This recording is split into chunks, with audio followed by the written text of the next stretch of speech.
Ils sont trois, deux hommes et une femme qui fouillent la terre du site de Tokotins, commune de Kambové. Une mine artisanale située à 150 km au nord de Lubumbashi, au cœur de la ceinture du cuivre qui traverse le Lualaba, le Haut-Katanga, et se prolonge jusqu'en Zambie. Rencontrés à l'extérieur de la mine, ils acceptent de témoigner. J'ai 30 ans.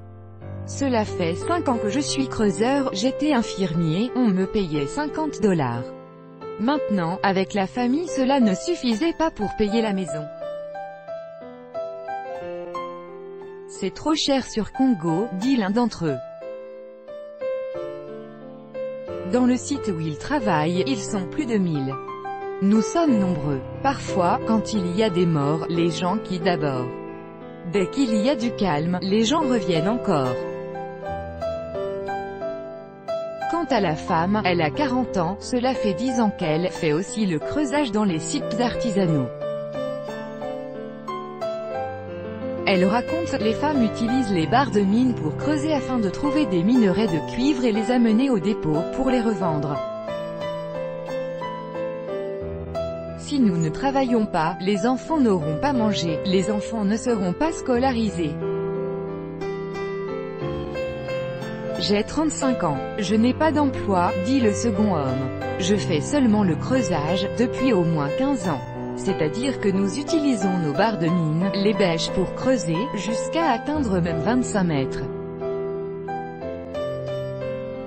Une fois que vous êtes sur le filon, directement, vous prenez ce minerai-là et vous allez vendre.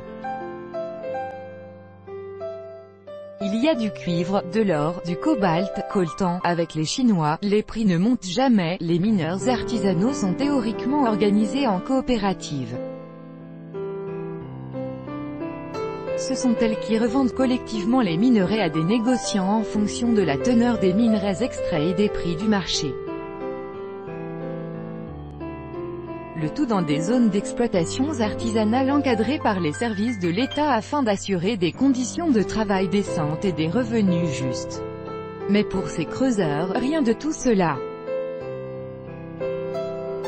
On ne gagne presque rien, se plaint un des hommes. On creuse beaucoup, mais pour vendre, les Chinois nous volent beaucoup, par jour 10 000 francs. Tu peux gagner 10 000 francs, tu peux gagner peut-être 5 000, 15 000. Bon, c'est comme ça. Et de poursuivre, les négociants, les Chinois nous trompent avec leur machine à pourcentage, quand ils calculent la teneur du minerai. Ils nous volent, vous amenez les sacs qui vous pèsent 5 kg, mais dès que ça arrive chez les Chinois, ça pèse 30 à 50 kg.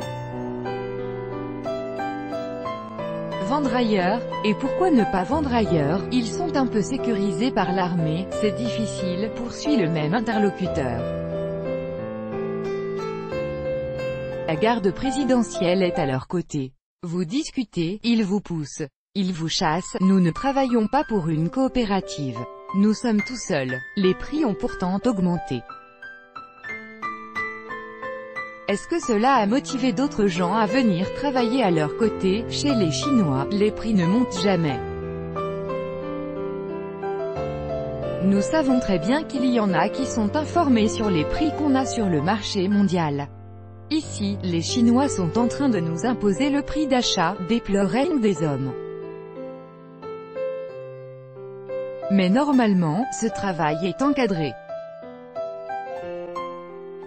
Il existe des coopératives, les Chinois ne nous encadrent pas. Ils ne nous donnent même pas des tenues. Même pas le matériel de travail, confie-t-il. On leur a donné la responsabilité de ces concessions-là. C'est-à-dire que vous travaillez, même si vous mourrez, ce n'est pas leur problème. L'essentiel est que vous ameniez la matière première et que vous la vendiez. Il n'y a pas d'organisation ou une coopérative où les creuseurs s'organisent. Non. Si tu oses t'organiser autrement, l'État va t'arrêter. Il faut seulement donner ces minerais aux Chinois.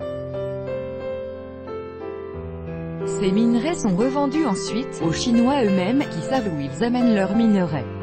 Nous, on ne sait pas. On s'arrête seulement là où on les vend et on ne connaît pas la suite. Ce sont des intouchables. Tu ne peux pas toucher à un Chinois. Il marche avec la garde présidentielle. Nous souffrons beaucoup. Protégés par la garde républicaine qui sont ces Chinois, comme les appellent les creuseurs. Pour qui travaillent-ils? Si un site n'est pas exploité par une coopérative de mineurs artisanaux, cela signifie que c'est une entreprise minière qui en a la charge et qu'un permis a été délivré par l'État. Thierry Cambola est le chef d'antenne à Lubumbashi de l'ITIE, l'initiative pour la transparence dans les industries extractives. Un processus qui implique à la fois l'État congolais, les entreprises et la société civile, avec l'engagement de rendre publics tous les contrats miniers du pays. À ce jour, sur le site de Tocantins, il n'y a pas d'entreprise qui exploite ce site, indique-t-il. Nous n'avons aucune information sur une entreprise qui exerce sur ce site.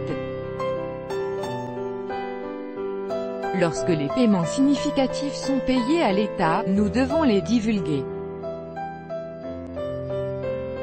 À ce jour, nous n'avons aucune information sur un paiement spécifique qui provient de ce permis. Famille présidentielle, journalistes, société civile, acteurs de coopératives minières exclus des sites artisanaux, ils sont nombreux, a Cambové a affirmé que c'est la famille présidentielle qui tire les bénéfices de ces minerais. Sans apporter de nom, ni de preuves. Il se fonde notamment sur le fait que c'est la garde républicaine, théoriquement dévolue à la sécurité du président Joseph Kabila ou à certains sites stratégiques de la République, qui sécurisent cette mine artisanale. Un acteur du secteur des mines raconte, lorsque vous voyez la garde présidentielle, les FARDC, Forces armées de la République démocratique du Congo, dans les mines, c'est très inquiétant. On ne sait pas ce qu'ils font là-bas, parce que la garde républicaine est censée rester dans les résidences officielles ou bien dans les sites qui concernent la présidence de la République comme institution. Je ne vois pas pourquoi la garde républicaine doit devoir se trouver dans une mine artisanale. Sollicité par RFI, le gouverneur du Haut-Katanga n'a pas souhaité accorder d'interview, et le directeur provincial du ministère des Mines n'y a pas été autorisé. La rez-de-chaussée est le premier producteur mondial de cobalt, dont elle abrite plus de la moitié des réserves connues. Ce minerai entre dans la composition notamment des batteries des véhicules électriques et, sous l'impulsion d'une demande exponentielle, son cours a explosé de 127% en 2017. Et écoutez, l'émission Écho d'ici Écho d'ailleurs sur l'économie de la rez-de-chaussée au service de quelques-uns.